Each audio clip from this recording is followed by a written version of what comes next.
aprofundir en la coherència d'Europa des del punt de vista de controlar les exportacions d'armes. No pot ser el que passa actualment, que és que per una banda nosaltres diem que hem d'anar a salvar el planeta de diferents conflictes armats del món, però al mateix temps el que fem és alimentar aquests conflictes. Els alimentem amb les nostres armes i els alimentem amb una irresponsabilitat de part dels governs, que és el que hem d'aturar.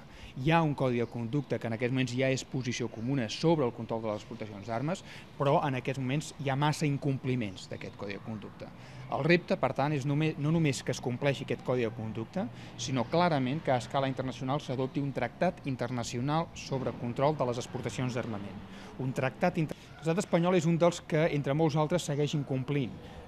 No és comprensible que, des d'un punt de vista de responsabilitat, seguim exportant armes a països com Colòmbia, Israel, en el passat s'ha exportat fins i tot armes a Sierra Leone, en el cas actual s'està exportant armes a Pakistan i a la Índia, al Marroc. Són països que en aquests moments no es pot en cap cas dir que siguin països d'estabilitat, que siguin països en pau, que siguin països on no hi ha vulneracions de drets humans.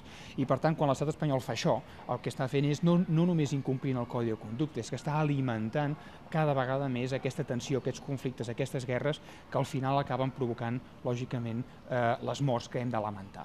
I per tant, el govern espanyol, amb molts altres, el govern suec, el govern francès, el govern britànic, el govern alemany, són en aquests moments els responsables de moltes d'aquestes morts.